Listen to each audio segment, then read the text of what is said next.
You could hardly imagine, like in 1988, that you'd end up in the Rock and Roll Hall of Fame, given the way that a lot of people reacted to the band when it came out. Yeah, I would never think that we would get there. I would never think that people would ever look at us other than, thugs, hoodlums, just foul-mouthed and, what they call ghetto. Right. It feels great. It feels like we were right.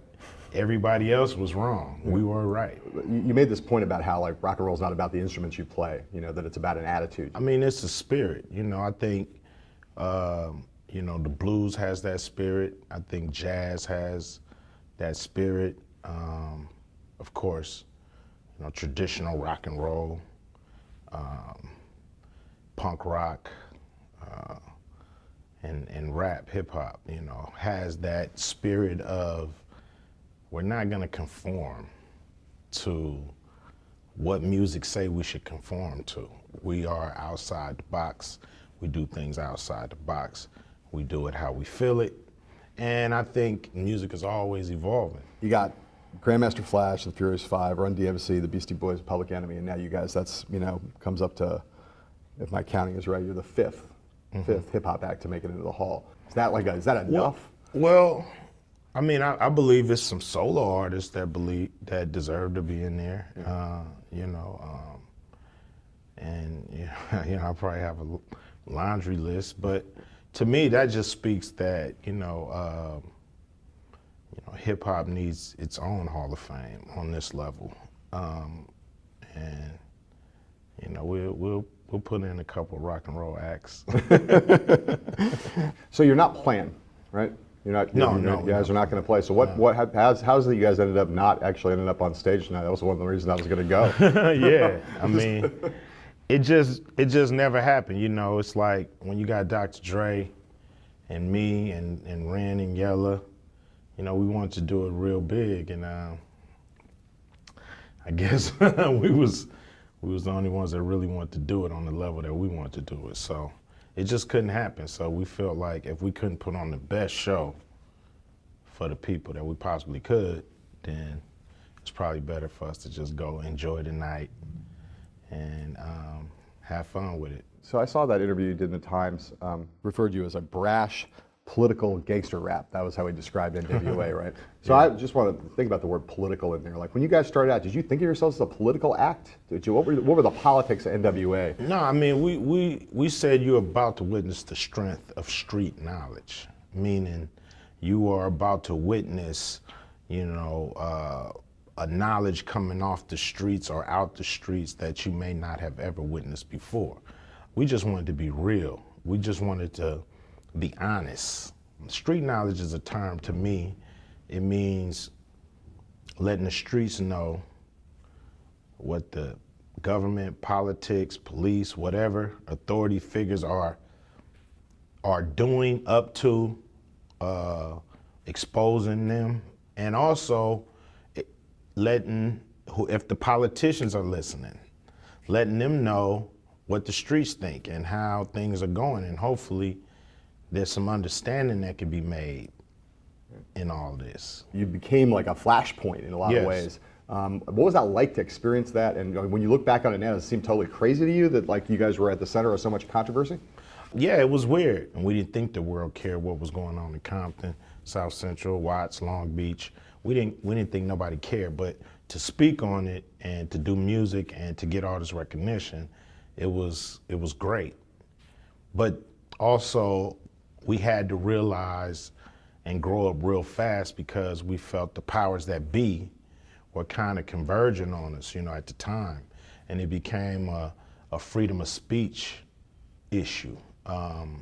And you had people really trying to shut down music on that level, really talking about taking it to Congress and doing things like that. You had, people from, PMRC, led by Tipper Gore, and, you had C. Dolores Tucker and, countless other people coming out the woodworks really trying to say that, music was the cause of all evil in the world. And we knew that wasn't true. And so the compromise that was made was to put the parental advisory stickers on the records to show parents, okay, these records contain subject matter that might not be cool for your kids to hear. But I'm sort of surprised, given all the stuff that's going on, the Black Lives Matter stuff and Ferguson and all that stuff. I'm surprised there's not more political hip hop now. It doesn't seem like, it surprises me that there's not more acts who are doing what you guys were doing, being more in the social commentary business in some way, like it was in the late 80s, early 90s. Well, it's not rewarded at all. It's not rewarded on the radio. It's not rewarded, if you go political and go hardcore with it, you just really kind of, set yourself straight into the underground. This was back in about 93. Yeah. Gatekeepers of the airways started to say, that kind of political rap, we're really not gonna play that. That's not really in style. And they started to play and promote the escapism kind of rap, sex, drugs, money, cars, women, clothes, clubbing. Just all the excess became more popular and more exposed. So you have new hip hoppers saying, how do I get famous? Well, it's not like Public Enemy. It's not like Boogie Down Productions, because I'm not seeing their stuff as much anymore. It's more like the new stuff that's coming on, that mafioso kind of rap start taking over. And it just kind of like, it creates its own weather. It was about a 10-year window, 85 to 95, of just pure variety and greatness. Right. So the movie comes out last year, right?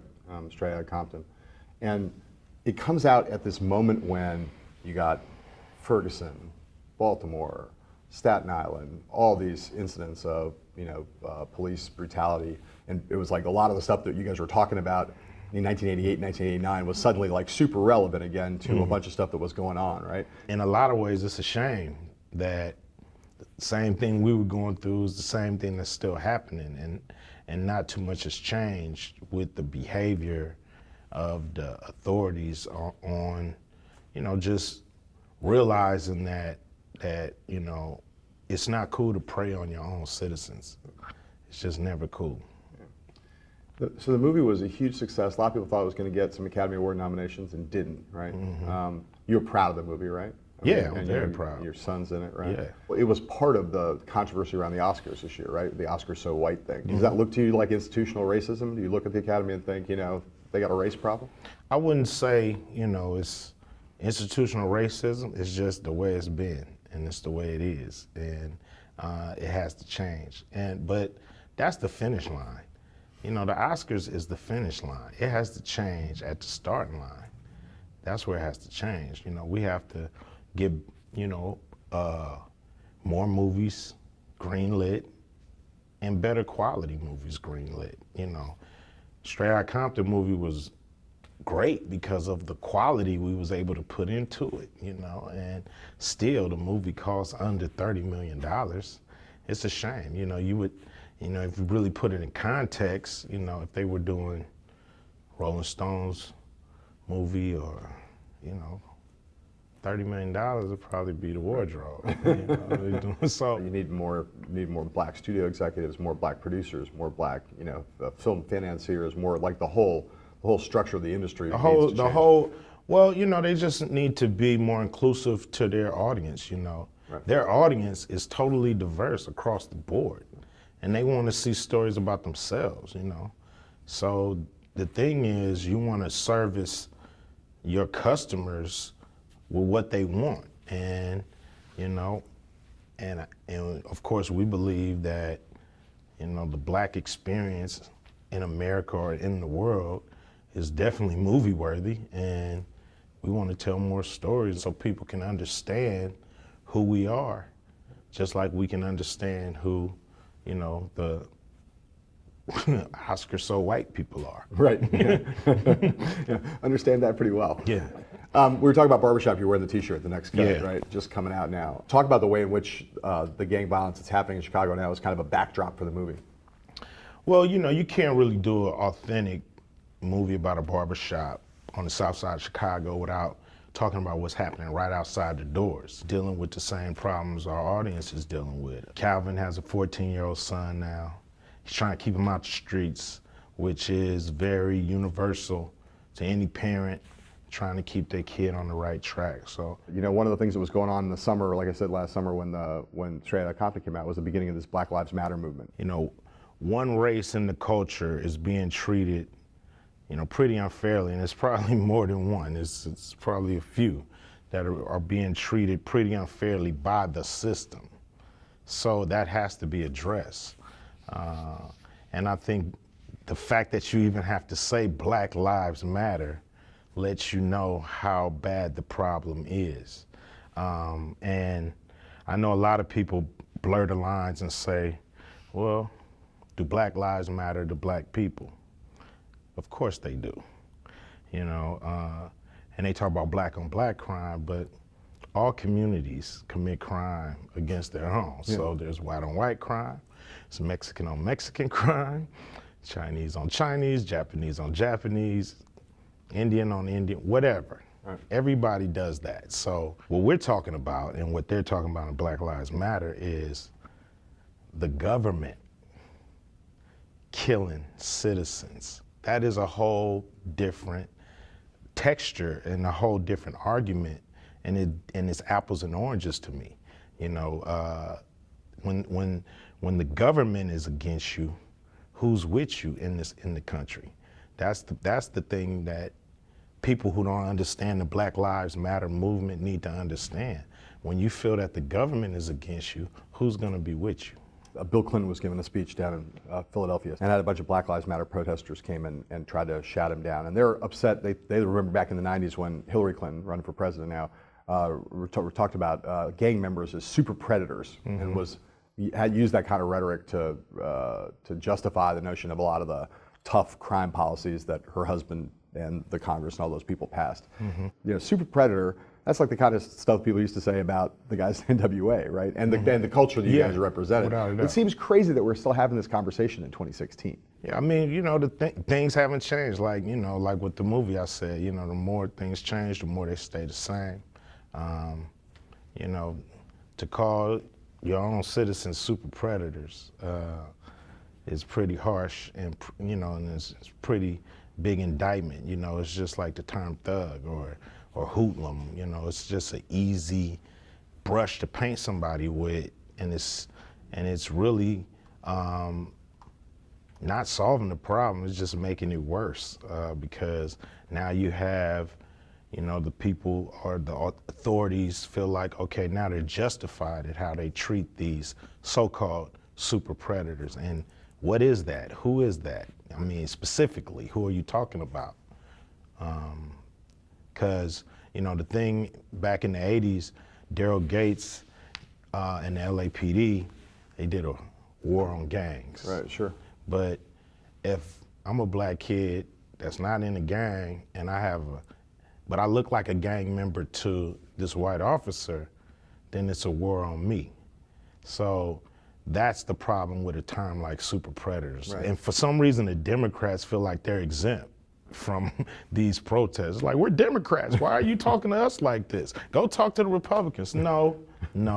Everybody's a little guilty of putting, turning their back or passing bad legislation, and everybody should be called out on it. That still makes sense to you that conversation's still happening, like the Black Lives Matter wants to prosecute that case. That seems like still totally legitimate. Of course. Yeah. Of course, because she might be the president of the United States, and if she becomes the president of the United States, we need to know what she's thinking. How does she think? How's she gonna handle this? How's she gonna fix this? She helped create it in a way. How are you gonna fix this? You got a point of view about Donald Trump? Well, Donald Trump is what Americans love. Donald Trump is what Americans aspire to be. Rich, powerful, do what you want to do, say what you want to say, be how you want to be. That's kind of been like the American dream. So he looks like a boss to everybody, and Americans love to have a boss. So, you know, that's his appeal to me. You know, do I think he's going to do anything to help poor people or people that's struggling? No, because, you know, he's a rich white guy. How can he relate? You know, and he's always been rich. And, you know, being rich don't make you bad. I ain't saying that, but I'm just saying, how can he relate? Right. How can he relate to the small guy? For a lot of people, like when Trump, even before he ran for president 4 years ago, when he was like one of the leaders of the birther movement and was loudly going around saying that President Obama was not legitimate president and that he was born in Kenya. For a lot of people, that's like, that man's a racist. Do you feel like that? I'm still mad he took down the USFL. I think that was a cool league, Right. especially for the summer. But anyway. Yeah. Nah, man, you know, it's like, he sounded crazy to me then, you know. I could see raising the question, but once you get the answer, man, move on. You know, to still harp on it and to lie that you're sending investigators and all this stuff to me was just a guy who couldn't say that he was wrong. Right. And what do you think about, you got any thoughts about Bernie Sanders? You feeling the burn at all? Guy talking about the 1%. I mean, you know, calling for a political to revolution. me, it's like he's been in there 30 years, and you know, what have you done? What have you done? You've been there. You've been up in there. So what are you gonna do different from a whole, you know, from outside Congress? Now you're, you know, what's gonna happen different? Where you been?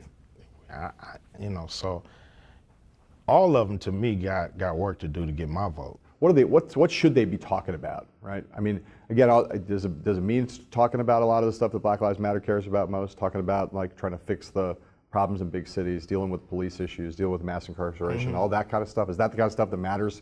That's got to have a bigger place in the campaign, in your opinion? Yeah. Well, it's not just saying it or not just mentioning what needs to be done. It's like, I need to see how. What's the plan? I need to believe in your plan. If I don't see it or believe it, it's just politician lip service to me. Because I could sit up there and stand up there and say, we need more jobs. We need better health care. If you were going to be a politician, you do that pretty well. We need more jobs. I need to, you know, get my point together. You gotta have a good point. Either this or that. Yeah, this, right. That. The finger things are that's key. Donald should. It's almost the end of the Obama administration. You feel like he's been a success? You feel like there's I feel like he's been a great president. Yeah. You know, because, you know, he's dealing with, for one thing, dealing with the recession and the collapse and all that, and, you know, holding the country together really, you know, in that way. But, you know, Congress haven't worked with him to be able to do some of these great things, you know. And I was real disappointed in the Blue Dog Democrats, and I was real disappointed in the Congressional Black Caucus. Where you been all these 8 years? You know, it's like, where you at? Why you not out helping the man achieve the things that he was trying to get done? And I just felt like this Congress treated him like a black kid who goes to an all-white school. They won't play with him. They won't play with him.